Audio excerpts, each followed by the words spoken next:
Miren en el estado calamitoso que nos deja el presidente Guillermo Alberto Santiago Lazo Mendoza. Pero es primero por el voto del ciudadano. ¿Por qué? Por dos razones principales. La primera, porque había que acabar con el correo. No era subir a Guillermo Lazo. Había que destruir al correo. Pero por destruir al correísmo, vean cómo dejan destruyendo el país. Y lo segundo, el concepto era que había que elegir un rico porque no iba a robar. Vean, tamaña estupidez con lo que acabamos de tener como gobierno. Y la otra tamaña estupidez es que el Ecuador hay que manejarlo como una empresa. Bueno, pues quebraron la empresa. Tenemos en pantalla, qué gusto tenerle nuevamente al doctor Francisco Herrera Arauz en el programa para analizar estos 900 días del banquero Guillermo Lazo, que para muchos fue casi una tortura esperar estos días. Creo que lo contaban 30, 29, 28 y hasta que llegó el día cero y se fue. Y bueno, quizás para Guillermo Lazo le faltó el tiempo. ¿Cómo está, doctor? Bienvenido nuevamente al espacio. ¿Cómo estamos? ¿Qué tal, Frank? Un gusto saludarle. ¿Cómo me escuchan ustedes? ¿Está bien la señal? Lo escuchamos fuerte y claro. Muchísimas gracias por aceptar la Ya. invitación. Gracias, entonces. Pues a ver, empecemos. Yo creo que hay un juicio de la historia siempre, ¿no? O sea, es algo inevitable para quienes hacemos vida pública eh, en distintos campos, sea en sociedad, sea en lo político, sea en lo económico, sea en lo ideológico. Siempre hacemos una presencia que marca nuestro paso por la historia. Y siendo inevitable ese juicio, yo creo que uno de los puntos más duros para tratar a partir de este momento, para el señor Guillermo Alberto Santiago Lazo Mendoza, es ese juicio de la historia. Y en estos momentos resulta muy duro. Pero dicen que los historiadores, quienes hacemos análisis o ensayo político, tenemos que juzgar a la presbicia, a ese defecto visual que nos obliga a mirar las cosas de lejos un tanto. Pues esa presbicia política es la que va a pesar a partir de este momento y a futuro. Entiendo que se analizarán todas las condiciones en las que se dio el paso por la historia de los 900 días del señor Guillermo Lazo. Insisto, en este momento es muy dura. Es una imagen extremadamente dura. Y He precisamente, visto en los... precisamente en torno a esa imagen dura, ¿qué cree que ha sido lo que más ha impactado durante estos 900 días? Tenemos varias crisis, tenemos quizás un Ecuador en terapia intensiva en lo social, en lo político, en la seguridad, en la salud, pero en su criterio, ¿qué cree que ha sido lo que más ha impactado en estos 900 días? el fracaso en su gestión. En general, el fracaso de su gestión. Porque qué preocupante es, Frank, que una persona, un político, se prepare 10 años, que levante todas las expectativas posibles, que participe en 3 campañas electorales. Una de ellas hasta con violencia, por la certeza que tenía él y sus adláteres, sus participantes, bajo el concepto de que Lazo había triunfado. Y llega, después de esos 10 años de lucha, llega al poder, finalmente lo conquista. Y ni bien llega, se le ocurre, quién sabe por qué, ahora se irán sabiendo los detalles, se le ocurre traicionar a sus propios socios políticos. se le ocurre traicionar a sus rivales políticos más fuertes que le estaban tendiendo una mano, como Revolución Ciudadana o como los socialcristianos. Y con ello inaugurar un periodo de gobierno lo más funesto que pueda tenerse en este último tiempo y que llega a ser casi tan parecido o peor que Lenín Moreno. Entonces, ese es el primer gran detalle, Juan. El señor se preparó 10 años y cuando llega, hace una gestión fatal. Pero Es esta para gestión, preocuparse, es para extrañarse. pero esta gestión fatal quizás no sería a propósito, porque cuando uno mira las ganancias que ha tenido la banca en estos últimos años, han sido exorbitantes, ya pasaron el umbral de los 1.000 millones de dólares. El Banco de Guayaquil ya se posicionó como el segundo banco con mejores utilidades, cerca de 163 millones de dólares. Y cuando uno compara las cifras con el año 2017, ve que el Banco de Guayaquil no llegaba al umbral de los 100 millones, tenía entre los 60 y 70 millones. ¿Para quién fue mala la gestión?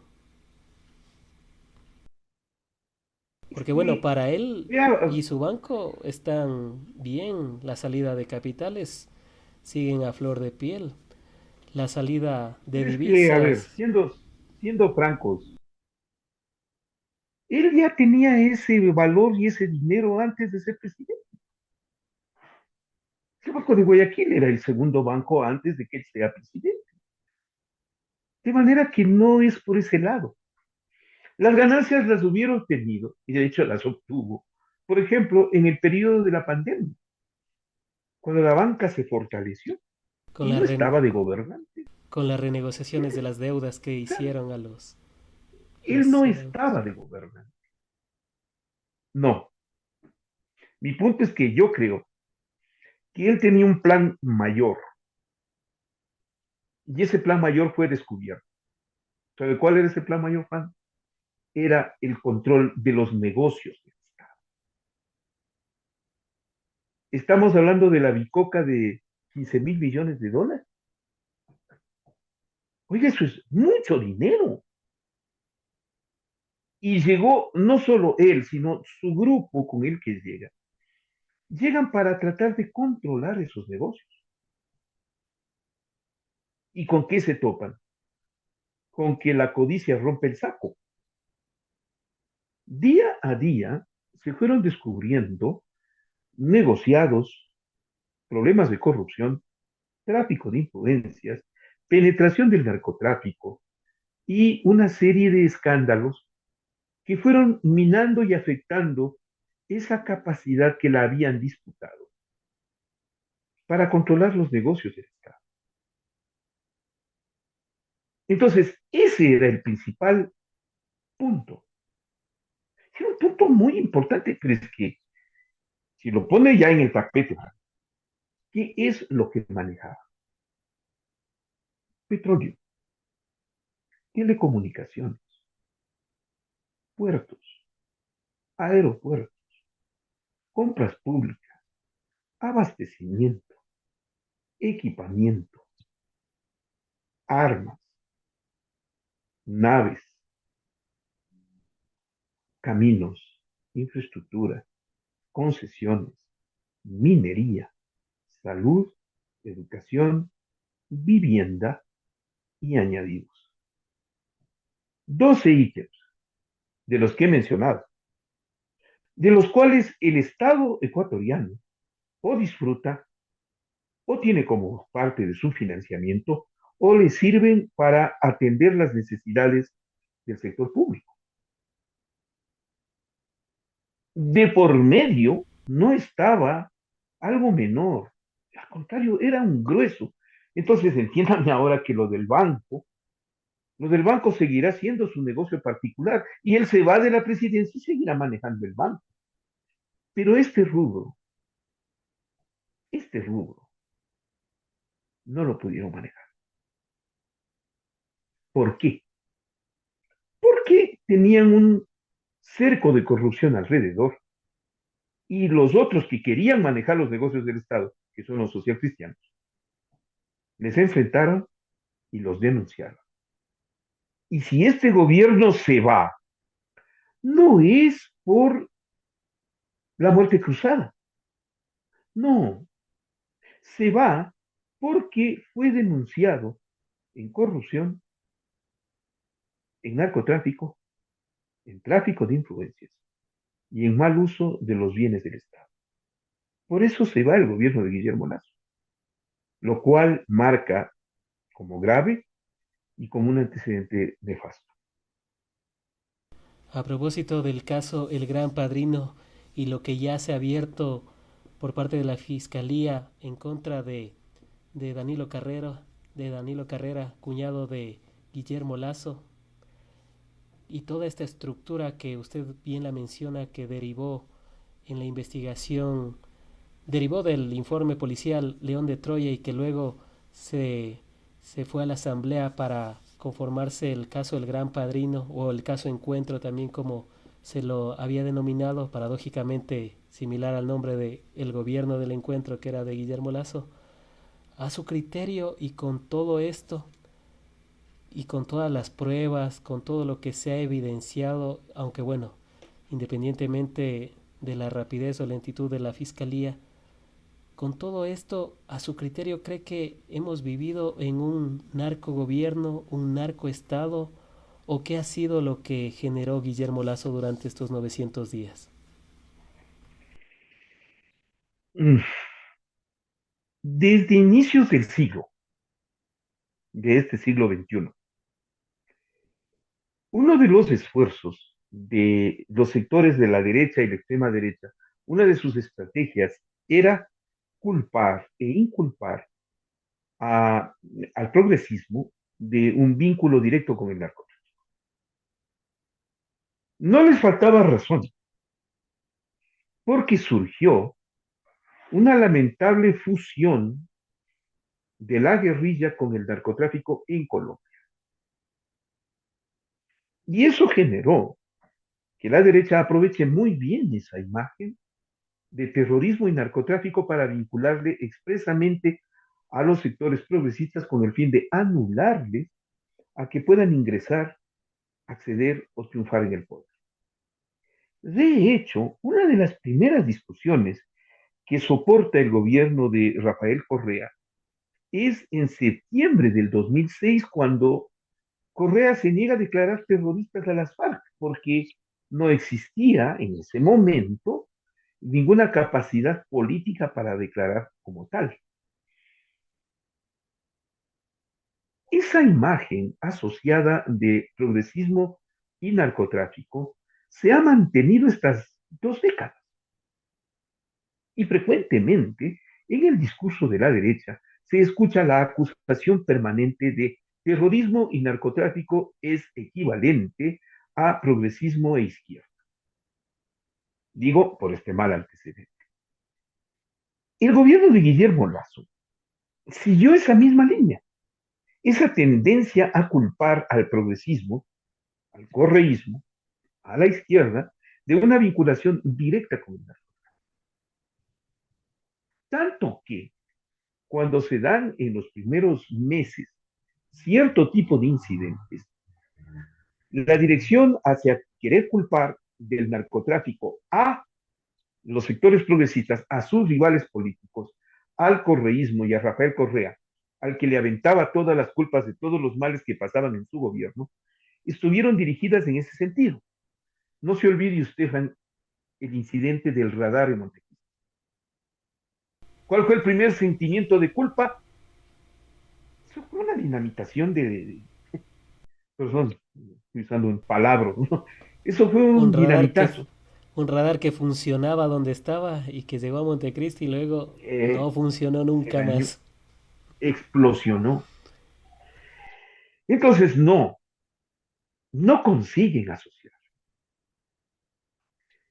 Lo que el Ecuador no sabía es que la mafia narcoalbanesa había penetrado ya en los estamentos de gobierno, no cuando Guillermo Lazo estaba en el gobierno, habían penetrado muchísimo antes, en la campaña electoral, en la que la señora Diana Salazar junto con el fiscal Francisco Barbosa de Colombia, intentaban culpar de vínculos con el ELN y el narcotráfico a la candidatura de Arauz y Rabascal. Bueno, pues resulta que en ese mismo tiempo, enero del 2021, mientras se trataba de culpar a Andrés Arauz y Carlos Rabascal, quien realmente sí tenía vínculos con el narcotráfico era el grupo de Lazo. Y tenía fuerte Y de las, financiamiento. claro, y de las escuchas que empieza y luego el seguimiento a un caso de drogas, a un caso de la mafia narcoalbanesa, a un caso de tráfico de narcóticos por parte de la policía y la Unidad Especial Antinarcóticos en enero del 2021, cuando se estaba dando la campaña, termina siendo el caso León de Troya, ¿no? Entonces, ¿quién tenía vínculos con la mafia narcoalbanesa? El señor Lazo y su equipo.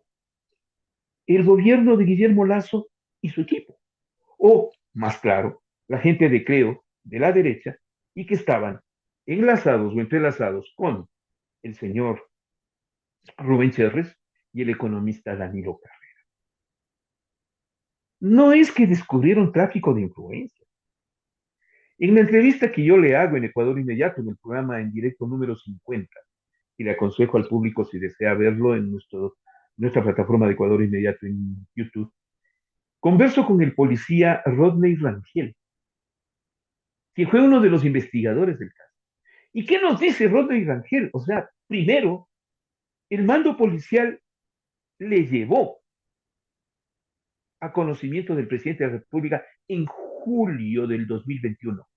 O sea, a 4 meses de posicionado el gobierno, ya les llevaron para informarle que tenía un conflicto de narcotráfico metido en su gobierno. ¿Y qué hicieron las autoridades policiales? Después de poner el conocimiento del presidente, ignoraron el tema, ordenaron que desaparezca la investigación y la fiscal, lo cual es grave, esto lo revela el teniente Rangel, fue la fiscal Diana Salazar Méndez quien la que dispuso que el caso se enfríe. ¿Qué significaba enfriarse? Como me pregunto yo, es bueno que desaparezca el caso. ¿Quién tuvo penetración entonces del narcotráfico? ¿Quién se protegió del narcotráfico? Fue el gobierno de Creo, fue la derecha, encabezada por el señor Rubén Cherres, el señor Danilo Carrera y toda la asociación y vinculación que surgió. Y Y protegidos por ahora, altas esferas del Estado, como por ejemplo Tania totalmente, Varela, una pieza clave y fundamental también el, dentro de el este mando caso. policial, el mando policial. Y por eso preocupa que ahora, mañana tiene que darse la audiencia de formulación de cargos. Y la fiscal Diana Salazar, inculpada de haber hecho desaparecer el caso, de haberlo enfriado, mañana tiene que presentar la formulación de cargos y quieren hacer desaparecer esa vinculación con el narcotráfico. Solo quieren ponerlo como delincuencia organizada, como tráfico de influencias, pero no quieren asociar con el caso León de Troya, que es un caso de narcotráfico, no es de corrupción simplemente, lo cual es grave, lo cual demuestra que el gobierno de Guillermo Lazo fue el que permitió esa penetración y uso de los bienes del Estado, ¿no? Sin duda alguna, un caso que conmocionó a todo el país. Saber que Uh -huh. hay vínculos tan directos del narcotráfico con las mafias y en este caso la mafia albanesa. Vamos a continuar con la entrevista. Amigas y amigos que nos están viendo a través de En Retrospectiva, recuerden compartir y también en YouTube activar la campanita de las notificaciones para que puedan seguir enterándose de más entrevistas, de más informaciones que vamos a ir publicando día tras día. Estamos en la entrevista junto al doctor Francisco Herrera Arauz, director general del medio digital ecuadorinmediato.com. A propósito, el primer diario, el primer medio digital del Ecuador. Vamos a continuar con la entrevista y para abordar y profundizar también un poco más en torno a si fue un narcoestado, un narcogobierno o qué fue lo que pasó, tomando en consideración todo lo que se ha visto durante este tiempo de Guillermo Lasso, en su criterio, las palabras del embajador de Estados Unidos fueron acertadas al decir que había narcogenerales, inclusive las últimas declaraciones, y la memoria a veces puede ser frágil, también mencionó que podría haber una estructura y enquistada en algunos otros estamentos, como fiscalía, como la parte judicial. ¿Podría ser ese ya el caso? ¿Podría ser ya que haya penetrado tan fuertemente el narcotráfico en el país? Mire, Frank, la versión del embajador norteamericano me da la impresión de que ya fue un grito desesperado. ¿Por qué? Porque el conflicto de drogas para los Estados Unidos es un conflicto muy serio, es extremadamente delicado. Analícenlo como un conflicto de Estado que ya va matando 7 generaciones y que las escenas del fentanilo en las calles en este momento en los Estados Unidos son dramáticas, son dramáticas. Entonces, yo les entiendo a los norteamericanos que enfrentando el problema de los narcotraficantes, del crimen organizado y de el expandir el narcotráfico como un conflicto severo, un conflicto de Estado, como digo, al que tienen que confrontarlo y combatirlo. Bajo ese concepto, le aceptaría la intervención del embajador Michael Fitzpatrick, el embajador norteamericano, que tiene toda la razón en denunciar que en uno de los países en donde mayor protección hay, en donde mayor cobertura hay, con el que mayor colaboración tiene, por factores ideológicos, políticos y de seguridad. Bueno, resulta que está tremendamente infiltrado en su sistema de gobierno.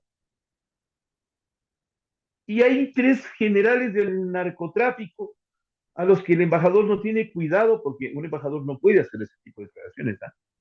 Se lo dice alguien que Claro, fue porque está embajador. vulnerando la soberanía del país en el No, que está. está, De hecho, debía haber sido es, expulsado al día siguiente, pero aquí no pasó nada, no, él ni se está fueron los narcogenerales, violentando, ni se fue él. no, no, esperen un segundo, está violentando la relación entre los países.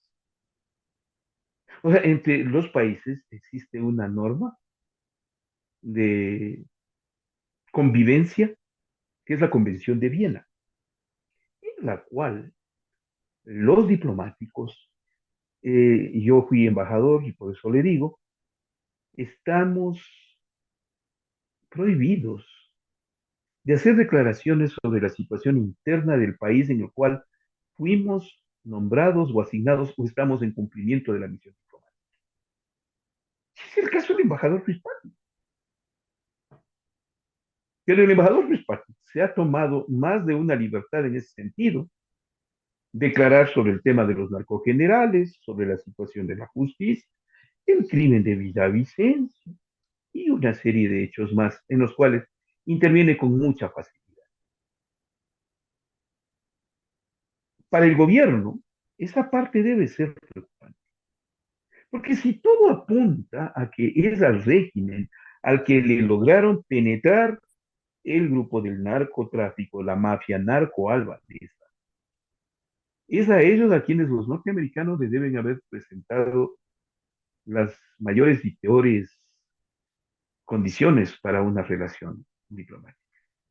Es decir, el problema es entre ya 2 naciones, una que trata de controlar la droga y la otra que lo está permitiendo. Bueno, eso ya no es posible.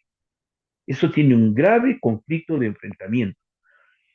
Y algo más que debe ser tomado muy en cuenta es el hecho que no solamente se descubrió el caso León de Troya, la vinculación con el mando de la policía o la mafia narcoalbanesa, sino el hecho que hay un caso al que se le ha prestado poca atención, que es el caso Danubio, que en el fondo descubrió un conflicto de control en los puertos.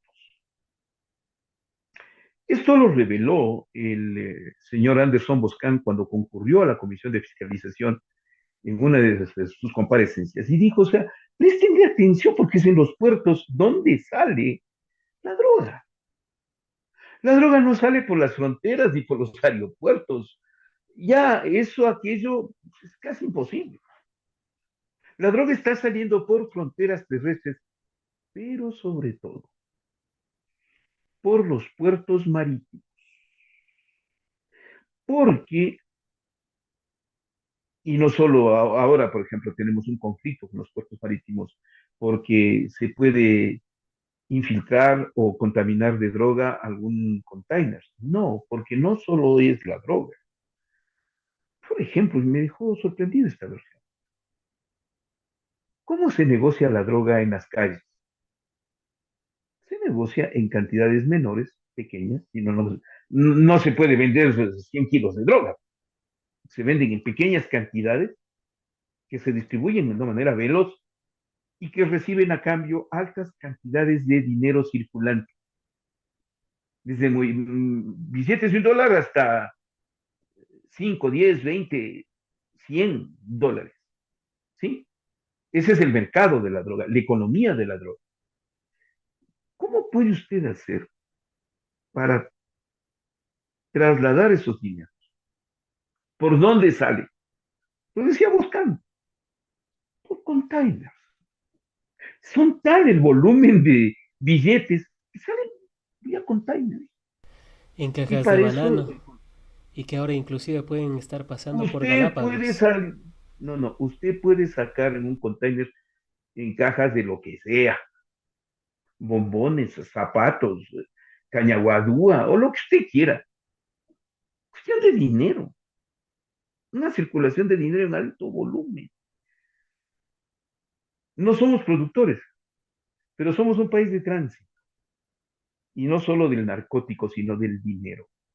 El Ecuador tiene un nivel de lavado de activos de cerca de 3.500 millones de dólares al año, según cifras de revelación del Centro Andino de Estudios Estratégicos, que Esta cifra señala que se esa sub, preocupante cifra. esta cifra que se triplicó en los gobiernos de Moreno y Lazo. Claro, entonces ahí usted tiene un conflicto. ¿Y por qué en el Ecuador? Pregúntese usted, ¿sabe por qué? ¿No? Porque somos el país que tiene la moneda más fácil para el tráfico de drogas, que es el dólar. El dólar circula en nuestro país sin ningún control. En otros países circula con control. En Ecuador no. Por eso es tan creciente en estos momentos el negocio de la dolarización junto con el negocio de la droga. La compra y venta de narcóticos se hace en dólares. Yo recuerdo que cuando proclamaban la dolarización como la única medida, allá en el 2000, cuando nos aproximamos a la dolarización, hubo una sola voz que le alertó al Ecuador lo que estamos viviendo ahora. Esa voz es la del respetable doctor, el expresidente de la República, el doctor Rodrigo Borja Ceballos. ¿Quién advirtió? Tengan cuidado con la dolarización, porque nos volveremos un paraíso para el narcotráfico. Eso es lo que está pasando en este momento. Independientemente de que se lave en bancos, en financieras, en propiedades, en negocios, en la circulación del dinero libremente, usted tiene ya un lavado de dólares impresionante. Y eso es lo grave para una economía, porque termina distorsionándola, reduciéndola y conflictuando. Y así es como sigue el negocio en torno al lavado de activos y cómo ha ido creciendo en este último tiempo. Doctor, en este último tiempo era analizando las cifras en torno a las muertes violentas, porque si algo genera el narcotráfico, las mafias también son las muertes. Y era revisando que, por ejemplo, en el 2017 las muertes violentas por cada 100.000 habitantes eran de 5.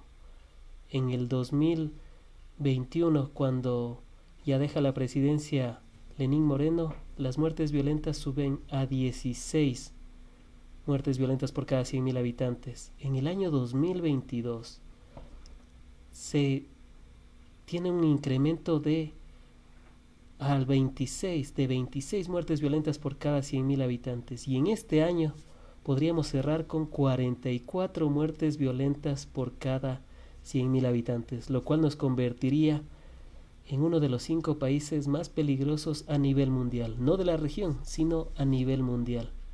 Doctor, ¿qué decir al respecto? Tanto Moreno como Lazo, y más Lazo, permitieron que esta crisis de violencia se exalte y se llegue a estos números que incluso superan a países que históricamente habían tenido conflictos como México o como Colombia. Y yo considero que uno de los serios problemas que tiene el narcotráfico en las sociedades es que destruye el tejido legal, el tejido social y el tejido económico. La penetración en lo legal motiva a que se logre con facilidad acceder y comprar jueces, fiscales, autoridades policiales, mandos policiales, miembros de la policía, autoridades militares, miembros de las Fuerzas Armadas. Para ellos, el dinero lo compra todo. Es un deterioro del tejido social porque también esa penetración del narcotráfico genera un alto volumen de conflictividad social en las calles, en donde se puede comprar con muchísima facilidad a una persona que sea capaz de victimar a otra por dinero, los sicarios. Y en lo económico, genera una distorsión porque hay una alteración en el volumen del ingreso de dineros de manera sospechosa y demasiado activa, al punto que se puede disparar desde la inflación hasta los índices de cuidado y protección de la circulación del dinero. El Ecuador viene soportando este tema desde hace un buen tiempo. Lo que pasa es que en este instante estalló por la debilidad, porque el conflicto entre bandas de narcotraficantes se agudizó en grado extremo Pero podría y ser generó debilidad del gobierno o simplemente no debilidad del tratar Estado. de No, no, la debilidad no, del no. Estado o simplemente la Es, falta de voluntad de, por ejemplo, ejecutar los presupuestos que tenían en inversión. También no, revisaba las cifras y en el 2022, pese al poco presupuesto que se contaba, tenían 200 millones y solo se ejecutaron 60 millones y el Ministerio del Interior tuvo $0 de inversión. Eso quizás no nos podría dar una luz de o fueron permisivos o fueron incompetentes, pero tal nivel de incompetencia podría ser posible. no. Mire usted, Frank, cuando usted tiene un Estado débil, no le funciona nada. Es que no es cuestión de plata, es cuestión de control de cárceles, es cuestión de sentencias, es cuestión de trámites judiciales, es cuestión de decisiones policiales, es cuestión de operativos de Fuerzas Armadas, es cuestión de decisiones gubernamentales, es cuestión hasta del nombramiento del ministro de Agricultura. No es cuestión solo de dinero. La debilidad de un Estado frente al crimen organizado termina por destruir el Estado en su conjunto, porque ataca las fibras más íntimas de la sociedad, que es la vida de las personas. ¿Por qué estamos alarmados en este momento? Estamos alarmados por el crecimiento del narcotráfico. Estamos alarmados por el nivel de captura que tenemos en este momento en el Ecuador, que ya le voy a topar el tema luego tangencialmente, pero nos alarma que se capture tanta droga, pero también nos alarma cuánta gente muere de manera violenta. Y yo digo, es tan grave la circunstancia que casi, casi estamos normalizando la muerte de las personas, cuando en realidad nos debería conmover, preocupar, porque como le digo, esto destruye el tejido social. Y preocupa, digo yo, el nivel de captura de las drogas, porque ¿dónde se deposita esa droga capturada? ¿Ah? Que yo sepa, no tenemos bodegas de tan alto volumen o la policía no las tiene. Hay algunos casos en los que se ha descubierto en operativos, o sea, porque cuando se captura la droga, se la procesa a través de un líquido que las anula prácticamente o las convierte una tonalidad de color azul, más o menos lo que pasa con los billetes cuando se roban de un cajero de manera violenta, de un cajero automático, se manchan. Hay una sustancia que mancha los billetes y eso le anula el billete. Usted no puede circular con ese dinero sucio. Es igual con la droga. Está descubriendo con la recaptura buenas cantidades de droga que están recirculando, lo cual comprueba la nueva corrupción que puede existir en la Policía Nacional o en las Fuerzas Armadas, que capturan la droga, no saben dónde guardarla, o se la roban o la recirculan. Por eso yo recuerdo hace 4 años atrás, Alfonso Espinosa Los Monteros en una noche de Coavisa le preguntó abiertamente a las autoridades, ¿dónde está la droga capturada? Fue todo un escándalo. Hasta ahora no creo que pueden responderle. Alfonso Espinosa Los Monteros ya se fue, pero hasta ahora no le pueden responder dónde está tanta droga capturada, que es lo que nos ha dicho con tanta soltura y vanagloriándose el señor Flas. Claro, es lo único que ha realizado, porque hay bandas que se hayan desarticulado hasta el día de hoy en ninguno de los discursos, informes que ha presentado, no ha mencionado a una sola banda que diga, bueno, la banda X ya fue desarticulada o la banda Y ya fue desarticulada. Es verdad eso, inclusive en el tema de las armas, la incautación de armas. Pero doctor, si a la final de cuentas, si a las propias bodegas de la policía y de los militares les roban el armamento, o sea, por eso digo, es tanta la incompetencia, negligencia o hay algún plan bien elaborado para desarmar a la policía y dejar que las grandes mafias estén más armadas, armadas hasta los dientes, como se dice popularmente, y por ende puedan seguir cooptando a las demás personas, incluso a los mismos policías.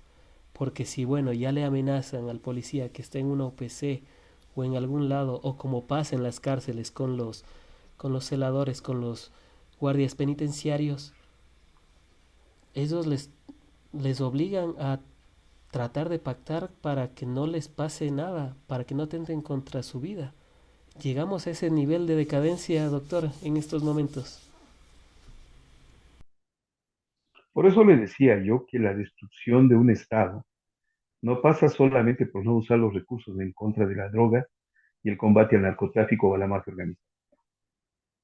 Esa destrucción del tejido social, ese deterioro del nivel ético dentro de las fuerzas de seguridad, es también parte de ese resultante de haber debilitado el Estado, de haberle generado un conflicto a nuestra sociedad con fuerzas de seguridad nada confiables. Los propios policías o los militares en estos instantes temen que al interior de sus filas se produzcan niveles de conflictividad con los narcotraficantes, propiciando dentro de Fuerzas Armadas o de Policía Nacional un conflicto de enfrentamiento entre grupos que pueden ser partidarios de del crimen organizado. No habría que extrañarse. Esto ocurrió en México a principios de este siglo, cuando surgió un cartel, el cartel de los Zetas. Los Zetas fueron originarios de las fuerzas de seguridad mexicanas. Eran los que cuidaban la droga. Los Zetas salieron de filas de policías y de militares que se dedicaron a aliarse con los narcotraficantes para ayudarles en el tráfico de la droga por rutas que ellos habían descubierto o que habían anulado y que ahora se volvieron fáciles, al igual que personas a las que antes habían combatido y que ahora les cuidaban. Ese es un fenómeno, no sería solamente exclusivo del Ecuador. También hay que considerar que esto no solo está pasando en Ecuador. Ese fenómeno está pasando en toda América Latina. Todos los países están con serios problemas por el crimen organizado y el narcotráfico. Y yo del tema recuerdo cuando yo estaba de embajador en México en el 2003, haber participado en un seminario, en una cumbre de la OEA sobre seguridad continental, en la cual el Ecuador no tenía ningún, ni siquiera llevaron una ponencia, un militar que fue por ahí con otro delegado de Cancillería. que no tenían nada en concreto para proponer a un tema que a esas alturas ya se discutía con esta perspectiva. Lo que se está dando ahora fue analizado hace 20 años atrás y se evidenciaba la preocupación de el crecimiento del crimen organizado en grado extremo hasta penetrar en los gobiernos, debilitar a los estados, destruir sus economías y potenciar su nivel de accionar, de gestión para la venta de los estupefacientes del tráfico. Es grave. Entonces el Ecuador no está aislado del fenómeno, con el agravante de que tenemos dólares, lo cual le vuelve más atractivo a nuestro mercado. Entonces, eso es lo que en estos momentos intentaría, creo yo, no sé si eso es muy temprano, que el gobierno del señor Noboa nos dé una perspectiva.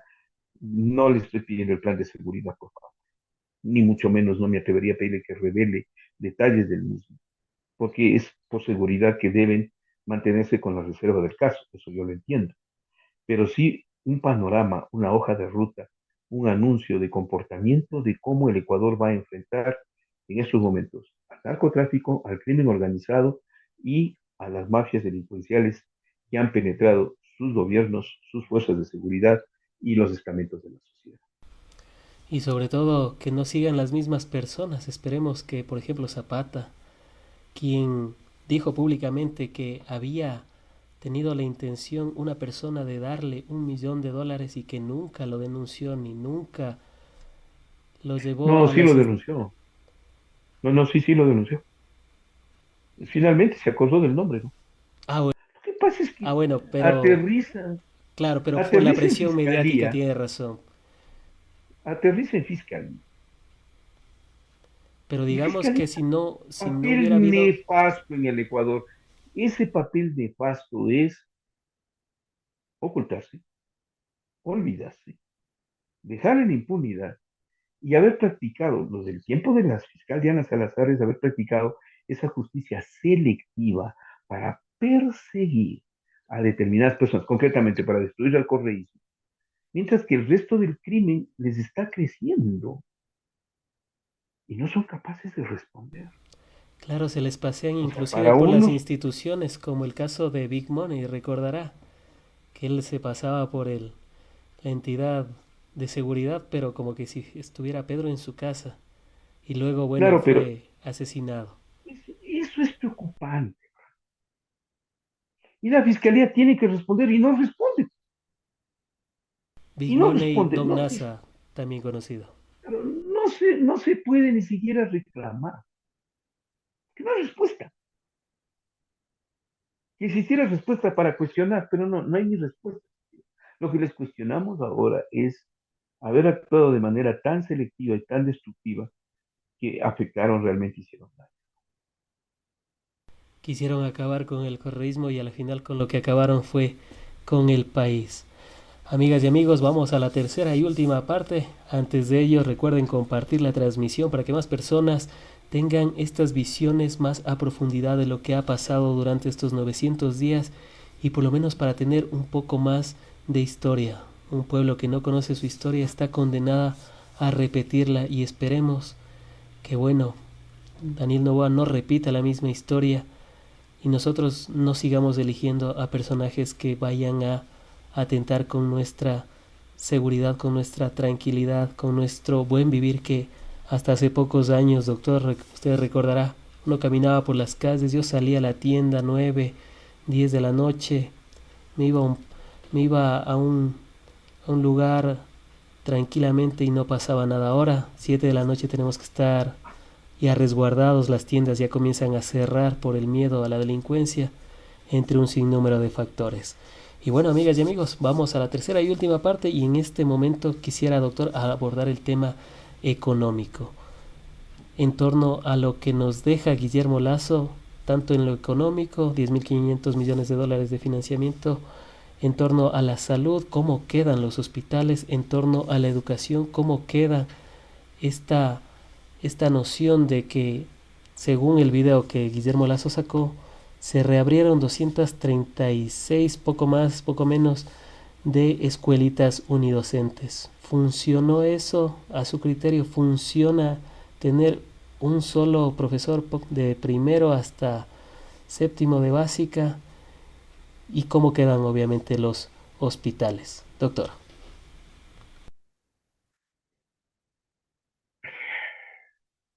Voy a ser duro y creo que amerita ser.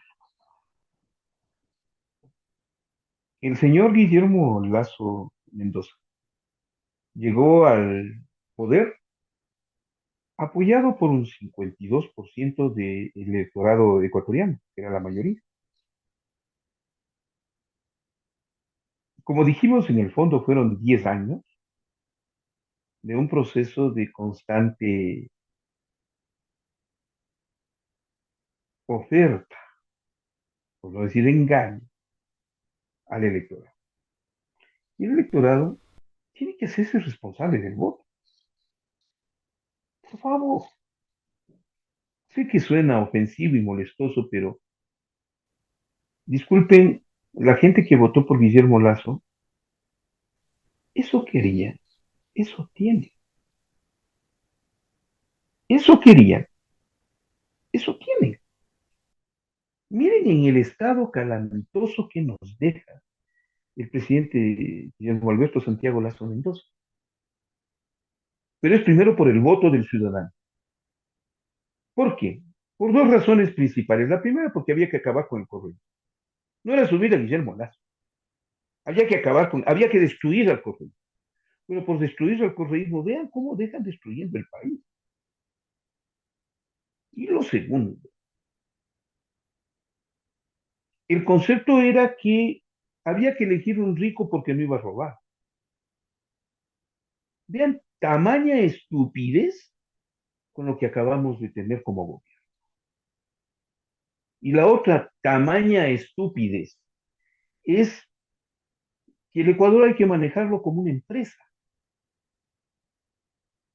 Bueno, pues quebraron la empresa, la quebraron. No, los países no son empresas, las sociedades no son una cuenta bancaria, la gente no es parte de un proceso de mercado, no. Los países, las naciones, las sociedades son agrupaciones, contextos históricos, organizaciones sociales, culturales diversos, que no pueden ser manejados como un proceso productivo. Esto no es una fábrica de tornillos, no se maneja de esa manera. Por eso el fracaso del señor Guillermo Lazo es un fracaso, primero porque, mire que no logró destruir al correísmo, ¿no? Su afán era de constantemente atacar al correísmo bajo el concepto de que la culpa era de Correa. Y su misión era no permitir que el correísmo vuelva jamás a ser poder. Pues en este momento tienen 7 prefecturas, tienen como algo más de 20 ciudades con sus alcaldías, de las cuales las principales del Ecuador están en manos del correísmo. Y tienen una mayoría de la Asamblea que ha logrado primero sacarle a él del poder, porque el enjuiciamiento político es lo que motivó la muerte cruzada que terminó con el gobierno de Guillermo Lazo, por los correístas, y ahora que le permite negociar una fase de gobernabilidad con el señor Daniel Noboa. Entonces, este fracaso del gobierno de Guillermo Lazo, este fracaso del modelo empresarial, en el fondo, repercute directamente en tres grandes campos. Uno, el primero, en la economía. Las cifras que exhiben en este momento los indicadores de la salida del señor Lazo, ya los vamos a conocer. Se supone que el día domingo o el día lunes el presidente Daniel Noboa sí tendrá que darnos a conocer al país. Lo segundo, han provocado un desastre en la sociedad ecuatoriana, violentándola, perjudicándola, destruyendo su entorno. Está destruido el sector salud, el sector educación. la infraestructura, la productividad. ¿Cuánto le afectó a la producción en el Ecuador los apagones? Si no nos dejan aclarando, porque finalmente se fue y con no darnos hoy día los apagones, ya con eso arreglaron.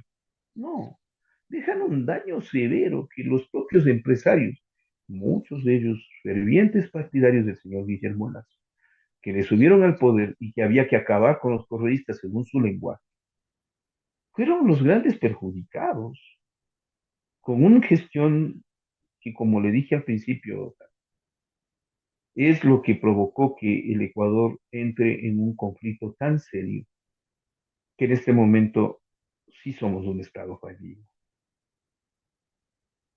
No tenemos dinero y si lo tenemos estuvo mal administrado. Estamos complicados como sociedad en un grado de violencia impresionante. Justamente me quería Tenemos ir al graves. tema de financiamiento.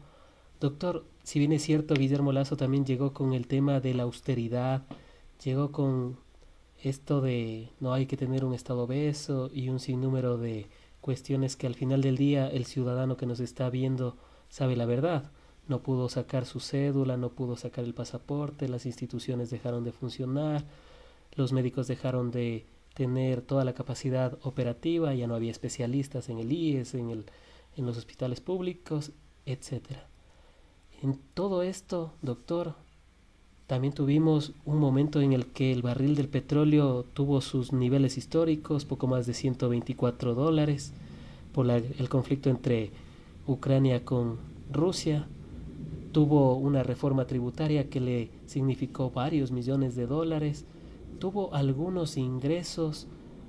Y doctor, uno se pregunta dónde está la plata, dónde está ese dinero, a dónde se fueron todos esos recursos que tuvo en un determinado instante, pero que a la final nosotros vemos la deuda que casi llega a cerca de 80.000 millones de dólares y no vemos más allá de ese poste de luz que se inauguró en Otavalo y que, bueno, a la final le dejó sin luz porque sufrimos los apagones como en los años 90. ¿Usted a dónde cree que se pudo haber ido ese dinero, ese financiamiento?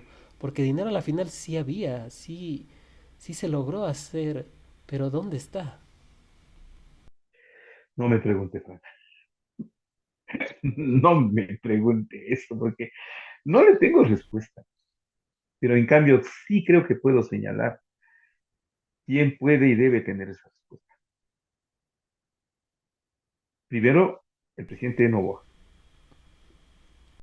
Él tiene ya esa respuesta. ¿Dónde está ese dinero? Si le dejaron diciéndole la verdad, ahí tiene la respuesta. Y es una obligación del señor presidente Novoa decirnos. Es su obligación. Dos, la asamblea. El gobierno de Guillermo Lazo tiene que ser fiscalizado hasta un año después. Eso manda la Constitución. Y él tendrá que, durante este año que falta, respondernos eso. Entonces, yo sí le quiero ver a la Asamblea, porque no me vengan con que la Asamblea tiene que jugar a la gobernabilidad en favor del señor Daniel Noboa, porque si somos honrados, poco tienen que hacer, ¿verdad? A ver, clarito, la Asamblea no va a dar empleo, no va a dar salud, no va a dar vivienda, no va a hacer carreteras, no va a hacer obra pública, no va a hacer nada. La entidad a la que le corresponde es al Poder Ejecutivo.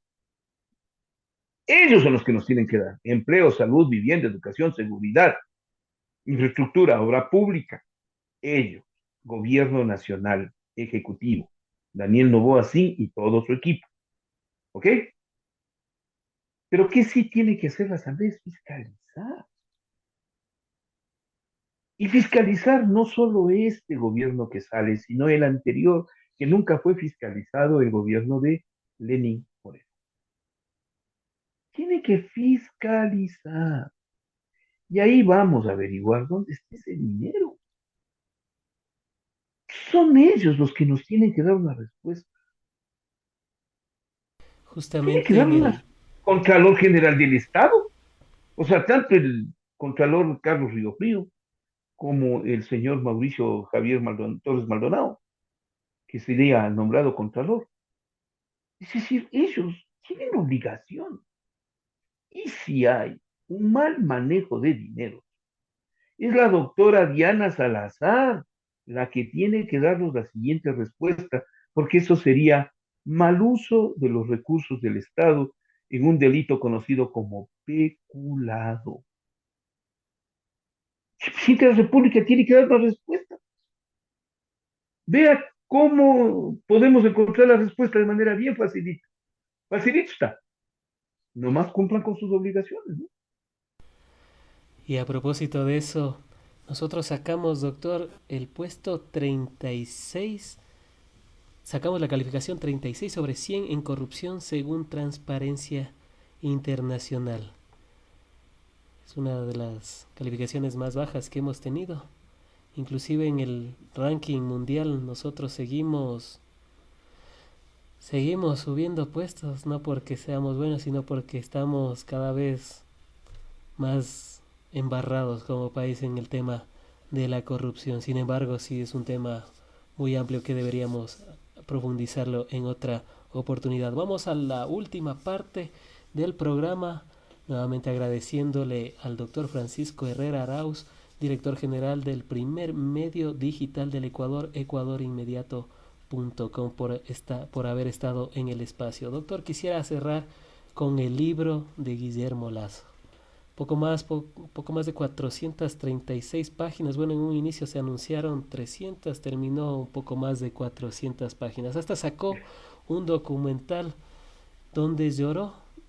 Sí, amigas y amigos, Guillermo Lazo lloró porque dijo que todo había valido la pena por esos 20.000 niños que sacó de la desnutrición. Doctor, ¿qué le pareció el documental? Si lo vio, no sé, bueno, uno debe tener un buen estómago No, para ver eso, no. ¿no? Pero aunque sea los fragmentos, si uno los ve, dice, ¿en serio? O sea, ¿se puede llegar a ese Yo nivel estoy, de, no sé cómo llamarlo? yo Creo que las palabras no estoy, alcanzarían.